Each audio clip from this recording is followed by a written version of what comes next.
Hello, lads and gents. Hello, lads and lassies. Yeah, I'm a little drunk today. Welcome to Weekly Shonen Jump Review. I hit the sauce. And this is for the 17th of June for 2013. Unfortunately, due to our last episode, we have unfortunately found out that there was a hiatus for Fairy Tail, so we will only be going through the Weekly Shonen Jump magazine that we got last week. And now, first we will get to Toriko, and in this two-page spread chapter introduction to the chapter, we see people eating! Shocking, right? People eating in Toriko? A series solely based on the idea of hunting rare foods? What a shocker! What a twist! Yeah, seriously, Mishi Hotso could go fuck himself. Anyways, we're continuing on from the battle with Star June and Toriko. Wow, this battle takes a long time, but of course... Just like the original Dragon Ball Z series. Yeah, yeah, except there's not as much disappointment here as Star June has unleashed his fiery kitchen knife, putting all the other kitchen knives that we've seen so far to shame. And of course, Toriko, in this coolest style ever, lights up a cigar branch with his very fingers. You know, you have to be Chuck Norris to do that, so I'm guessing like Toriko's like an offspring of Chuck Norris and Kenshiro from Fist of the North Star. Yeah. Anyways, they throw around a bit of dialogue before the battle gets underway. And for the first part, it appears that Toriko is almost nearly split in two by fire. But let me guess, it was an imagination thing. Well, it was that intuition thing. I'm calling it intuition, no more imagination bullshit. Anyways, that intuition paid off because around the area, the fire knife, the burning knife, has actually melted the area around him in a single straight line. Fuck. Anyways, of course, Toriko goes in with his own barrage of forks and knives against him, but of course is met with the same result as last time. Simply, the flick of the sword has melted all of those away. Let me see. It worked. It didn't work the first time, so maybe it worked the second time. Well, strategy. Not exactly Toriko's shtick. And of course that strategy's gotta fail, seeing as how that Star June has another power, the Fire Twister, that has engulfed both him and Toriko in a giant twister of flames. Yep, and even with that style, Toriko tries to go in for a fork shield to defend himself from Star June's backstab attack. However, of course, he ends up getting stabbed in the arm, but Toriko doesn't give up that easily and ends up using the knife nail gun right into Star June's back. And if you can see, either Star June has become pregnant or is now having all his organs pushed to one side of his body. And of course, he couldn't be happier. Seriously, what is with these people? However, we then go to a very calming scene around it until we are seen with another grotesque monster called the Hammer Tusk. And we see that, well, hey, Terry Cloth is back, Toriko's pet wolf, and it seems that he's communicating not only with Kiss the Crow and Shibashi, Sunny's Rainbow Anaconda, but he's also talking to the infamous Knocking Master Juro, one of the people closest to the great artifacts of the world. So in short, he's the one who's created all of the techniques for knocking, stunning, paralyzing, and all other sorts of traps to capture beasts. This guy's responsible for it all. And he has a kick-ass pompadour. Anyways, we end with that excitement with coming into One Piece. And we see that Robin is unfortunately on the ground, and it's in a dark-lit area. And something is crawling in her cleavage. Well, whatever that thing is, it in fact is the little people that was described last time. Oh, this just looks so familiar. Oh yeah, nothing says Gulliver's Travels in this, does it? Yeah. Yep, we see that Robin has somehow been stuck to the ground by the little people. And I gotta say, this is a creative way of looking at it. They kind of either look like small ants or raccoons, seeing as how their tails are constantly in a different shape or style. And we then get a close look at the ruler of the little people, the little warrior Leo. And in between her boobs. Well, do you think he cares? He's a little person. I don't think he gives two shits about a giant. Anyways, of course, we find out that her Hana power, like I described before, was used to catch one of them in the act. However, they used a special type of gas that knocked out Usopp and Robin. And as we see, Robin was captured and brought back to their kingdom called the Kingdom of Totatata. I'm not saying that again. I'm just going to say the Little Bee Village again. Haha, Tata. Yeah, it's breast pun. I get it! Anyways, how Robin convinces them to actually let her go, and due to the fact that they are so very gullible. For the fact that she finds this out is that the other friend that she had was able to lie to them and convincingly let him go first. Usopp hasn't changed a little at all. Anyways, she feels as though that she needs to be going because, of course, the transaction with Wsjr and Doflamingo is about to go down. However, in order to show that she's not a threat, she has to hand over all her weapons. Time to strip you down. Well, the fact is that they would have taken a weapon as a choice. However, if they have no weapons, they have to strip them down of all their clothes. And of course, this is revealing a lot of fan service for you fans out there. No pun there. And of course, she's worried because she obviously does not want to be stripped down, being one of the more serious characters of the Straw Hat crew.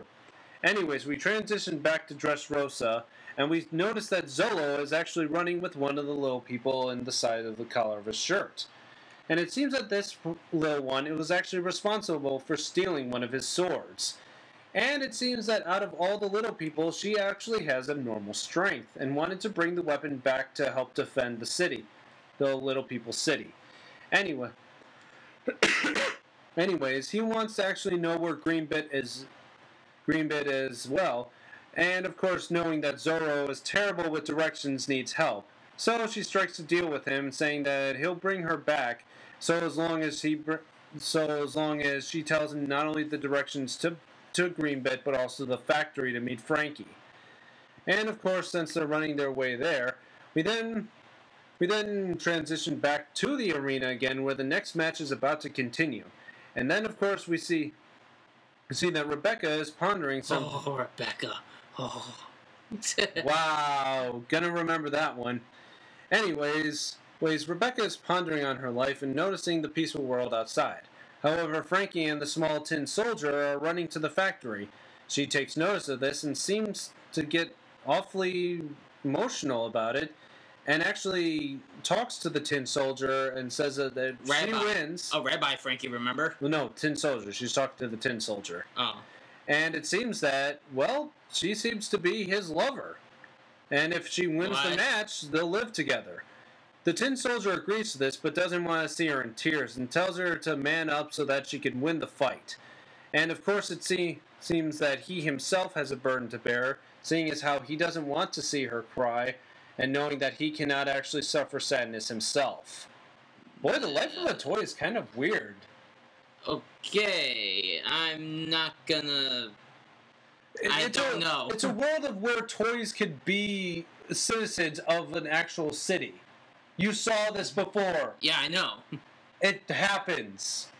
It just happens because... Ichiro Oda. That's the only explanation. You don't have to use fairies because he already used fairies. He is a fairy. You can't use aliens because he already used aliens. It's just Ichiro Oda. However, he is a fairy. However, then we get back to Greenbit on the shores of Greenbit, where Caesar and Trafigura are waiting for Doflamingo. However, Trafigura gets a call from Sanji to leave the area immediately, because it seems that Doflamingo had duped them, and he never quit the 7 warlords of the sea, and he's heading straight there with the Navy main command on their way to Greenbit as well. So, in short, Trafigura is now in the crossfire between the 7 warlord, the leader of Dressrosa, and the all-powerful Yoshimoto, the one that we saw before as the blind swordsman. Yeah. He is screwed. And now we get to Bleach. Which, this chapter, This is an interesting one. Yep. We have just recently figured out that the man who was supposedly Zangetsu for the entire time during his travels in the Soul Society, his battle with Aizen, and in Hekido Mundo is actually the Quincy manifestation of Juha Brea.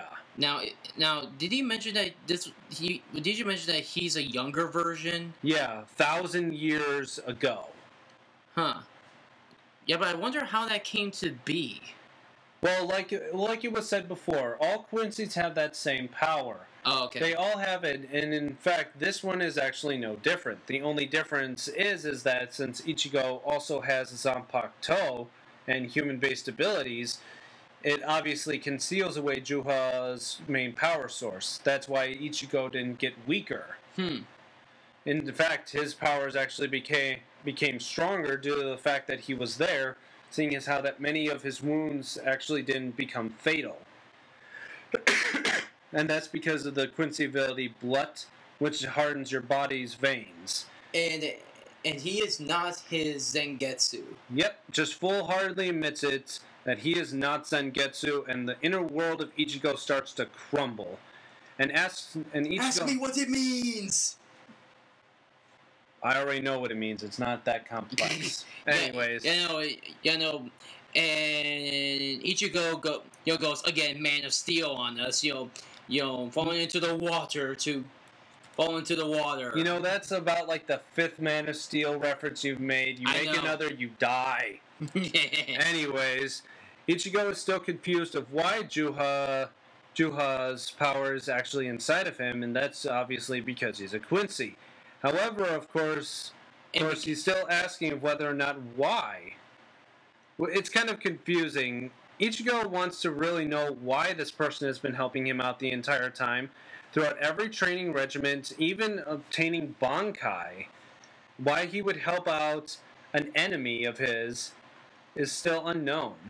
Well, because the way I see it, it's almost like he doesn't care about Ichigo. He doesn't really care what happens to him. Well, if he didn't care, then why in the world did he help him achieve Bankai and not the hollow in him? That's the confusing part. Well, it seems that as he's answering the question, it seems that he's only helping him out to get stronger so that he eventually becomes strong enough so that he could become a power so that he could kill him himself. However, of course, this is kind of weird. Weird being that he in fact invokes his own sword and even gives it to Ichigo as this is his true Zanpakuto. However, of course, this means that he will have to let go of this particular Zangetsu and accept the fact that both of them are actually not Zangetsu, and his only power is that of the Hollows. As for the manifestation of Juha Brea, he must in fact disappear completely. So does that mean he doesn't have a Quincy power, or...? No, that means that he has a Quincy power. It just means that his main ability is now Soul Reaver solely. Ah. Anyway, we're gonna leave. Anyways, of course, this series ends not the series. The chapter ends when Ichigo grabs the hilt of the new sword to reveal the new Zangetsu, which will be revealed in the next chapter. And now we get to Naruto. And as we said before, awesome summoning jutsu triumph. And literally emphasis on the try. And guess who's back? Gamagichi, and he's bigger! Yep, that scrawny little frog that Naruto used all of his power to at one point summon against Gaara has actually come back and is now in the same size as his father Gamabunta. Oh yeah, because his dad is actually busy at the moment. The summoning creatures couldn't exactly, give the hours available when they can be summoned. They don't have to, give those times out. But yeah, they come up with a plan to destroy the Ten Tails, and Sakura is going to stand by and heal everybody.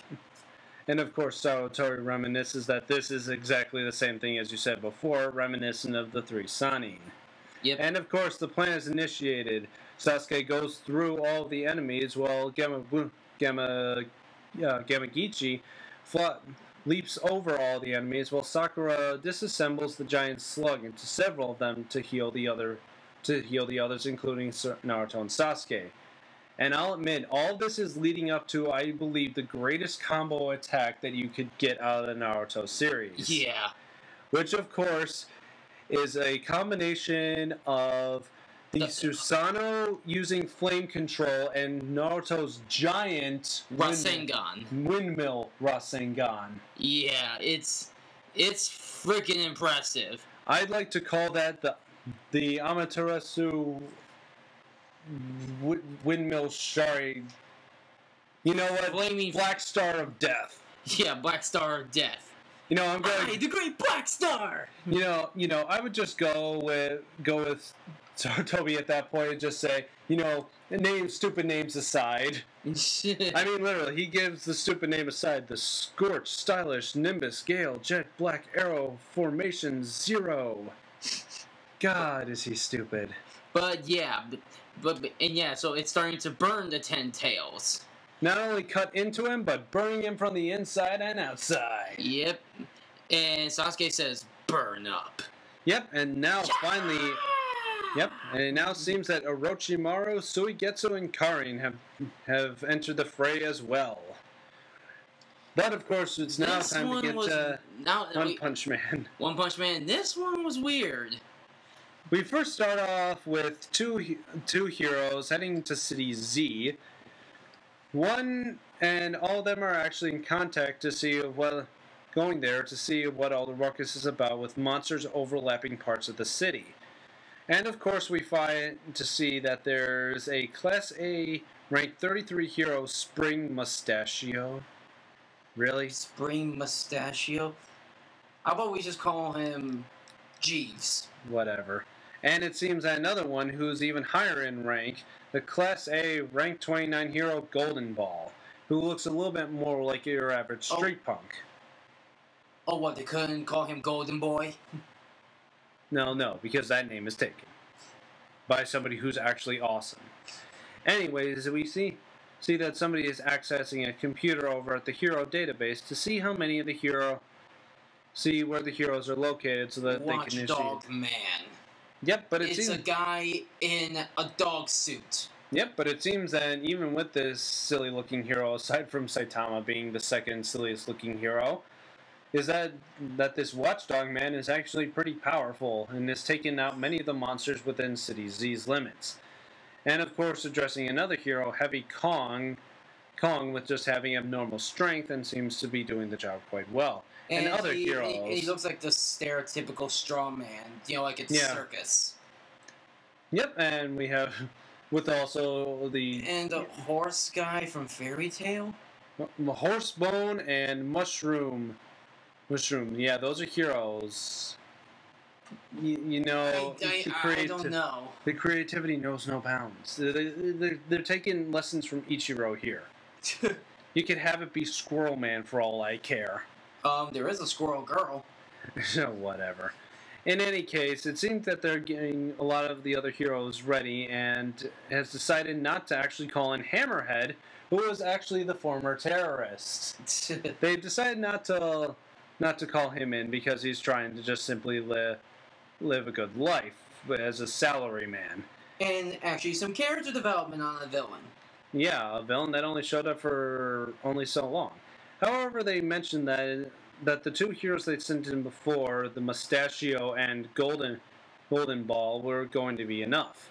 And of course, we go back to them and noticing that if they cause enough commotion, they'll be able to beat up on some of the weaker enemies, so that eventually they'll head straight back to the Queen to see where the rest of the monsters are coming from. And of course, they find that many of the city streets are full with holes everywhere.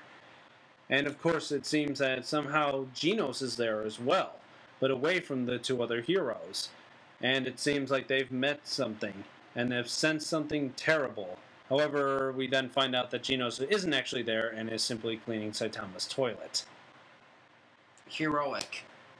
Yeah. Our hero. Anyways, we seem to then find another monster. One that seems to be covered in seaweed and showing one very bloodshot eye. I think this is a reference to, like, 40s or 50s or something, where the monsters are just covered in seaweed. You know what? I know. And that's considered a monster. Somehow I think it's just a guy in a costume, but I'm not completely sure on that because this is just as silly. Oh, what's he called? Seaweed Man? I have no idea. Anyways, we end up at that as Golden Boy and Mustachio meet with the monster. You called him Golden Boy. Anyways, we have to get to Nisekoi, which is a very stupid chapter if you ask me. Yeah, so Haru is sleeping in class. Like we all do. Maybe you. And I like to accomplish things in life. That's why I'm making videos on YouTube. And yeah, she's also upset, that she cannot find her knight in shining armor. There are other productive things you can do in your life besides search for, 1 out of 1 billion people on the planet. But they were also talking about where her friend, was saying like, "Oh, is Ichijo really that bad?" And she's like, "Yeah, he's that bad." And so they decide to spy on him and stalk him. And the scene progresses as more women come to Ichijo as he's talking to Kosaki. First Kosaki, and then Chidori, and get this. Okay, the bodyguard Chitoge, when she steps in. Yes, Ishiro. Yeah, she calls him a guy. Yeah, the guy joined the team. Because as some of you might know that there was a chapter when they first introduced her. Everybody really thought that she was a guy. But until some hijinks ensued, where she got wet, and Ichijo saw through her bra. Yeah. Anyways, it seems that more hijinks ensue. And then another girl, and the girl. Tachibana shows up. Tachibana and falls over Ichijo, and then the bodyguard continues starts shooting him. This is just funny as hell. And you know what? If you were watching this yourself, you would probably think, wow, this is the greatest show on earth. Yeah, because if a student was shooting at someone, I think it'd be a much serious thing. Anyway, she gets some information from one of Ichijo's classmates of whether or not he's actually a good person. She doesn't exactly answer the question correctly, only calling him a clueless moron. That doesn't really help. And I think that's the point. Like, just don't help her. Is it? Well, I think she just doesn't really care. She just wants to form her own opinion. Well, the thing is, like, she gives him that look, as if she's really serious. Leave them alone. This is none of your business. And so she goes to get a drink or some snack, and then there's Ichijo. That's what she gives. Just because the guy wants to go get soda doesn't mean you have to sneer at him. And she finds out that he drinks green tea like her. Oh, that's a problem. And soda. Just that face, like, just really round eyes and just bars in the eyes. It's just funny. So I guess I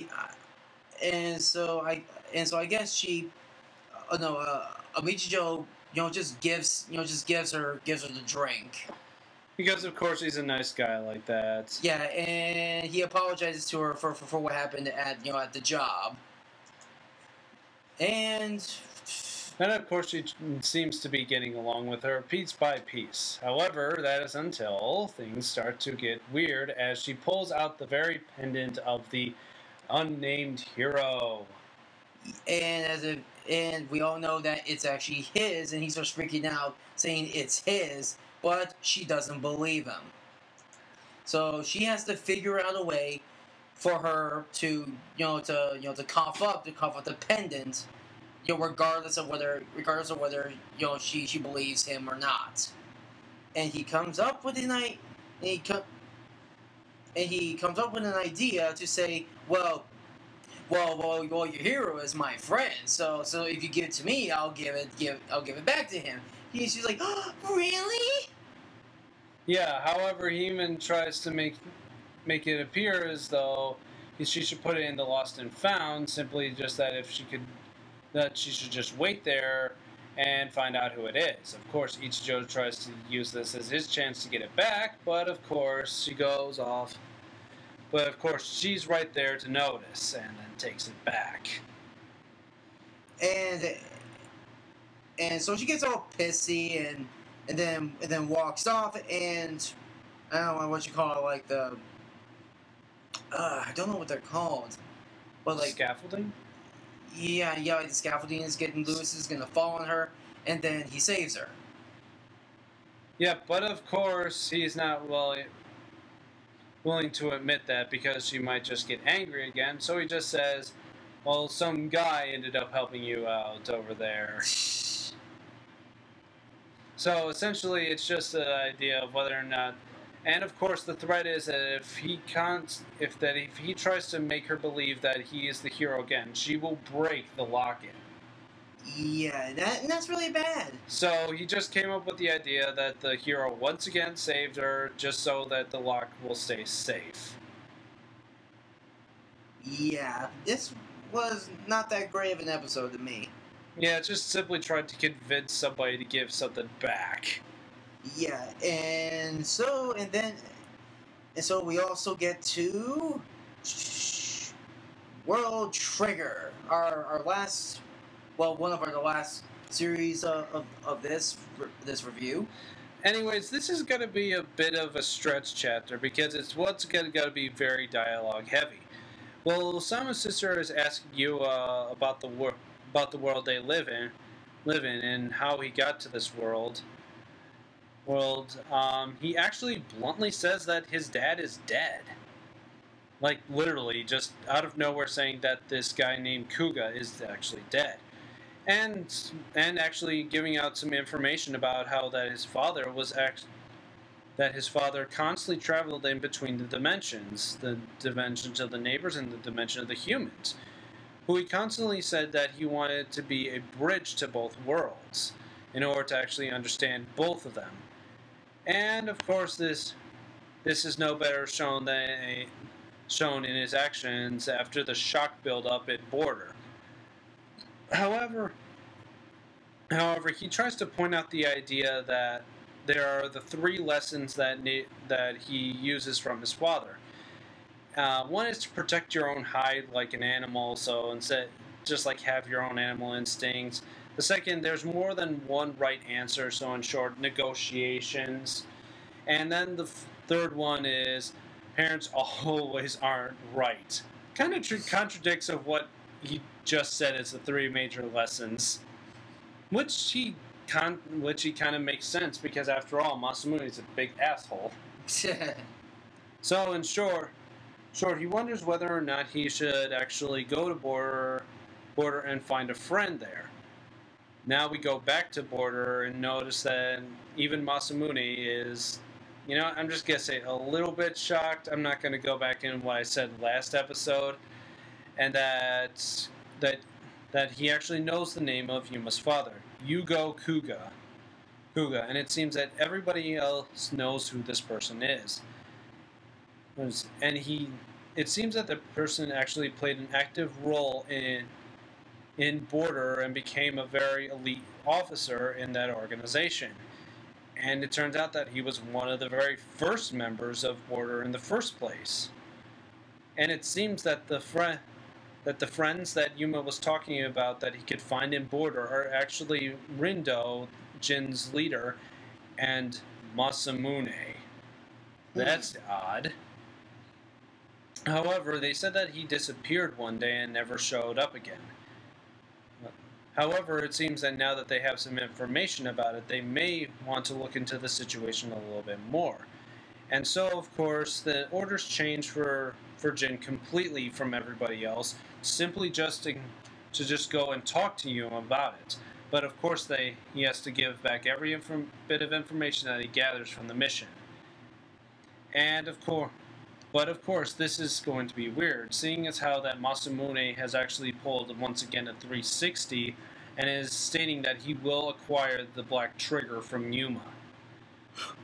And as we see that Jin and Osamu are leaving Border, Osamu starts asking questions about whether the director Masamune is actually serious about simply just talking to him. And of course, into this, they actually explain that Masamune is a leader of one of three factions. One of the factions is the Never Forgive Neighbor faction.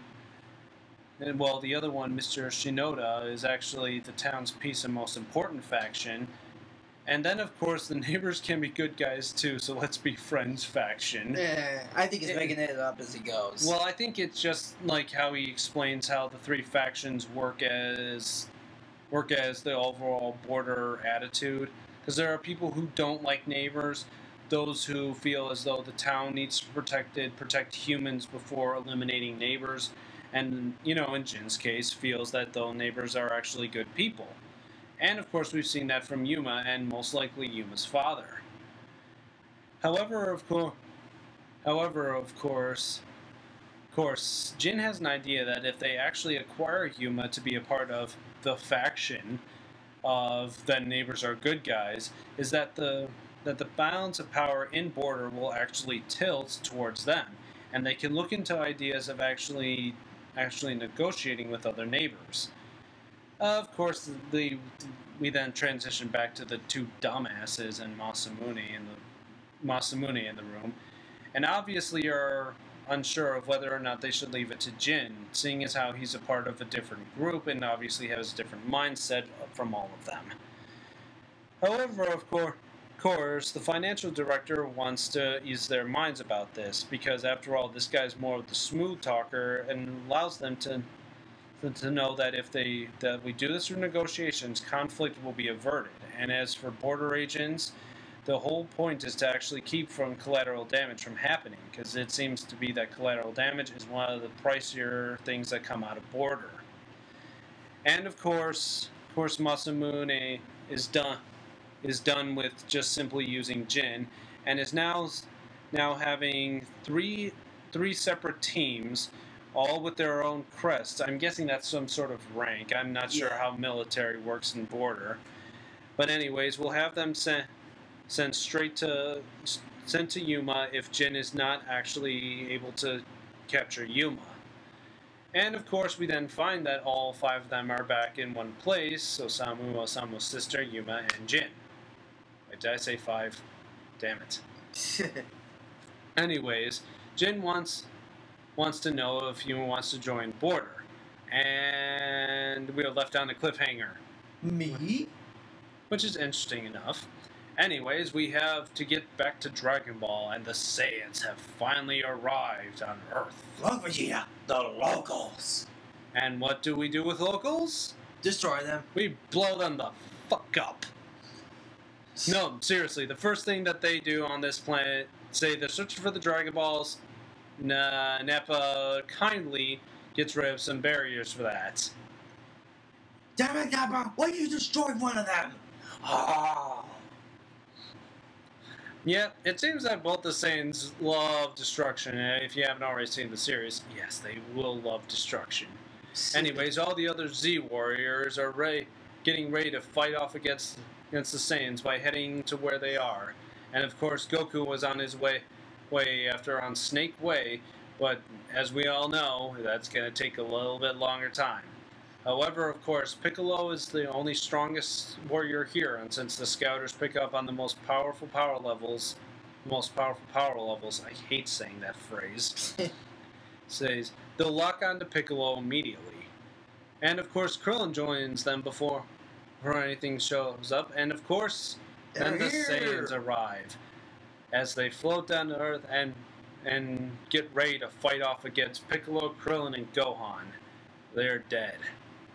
Anyways, like we said before, we will not be having a fairy tale chapter. However, of course, we are letting you know that there is a Yu-Gi-Oh! Zexal chapter in the next issue. Yay, because we so love the dual consistency in that series, and in that particular duel. In that particular order. Yeah. Anyways, that is it for us this week for the Weekly Shonen Jump review. This has been Fonzie, And this is Hero. and we're signing off.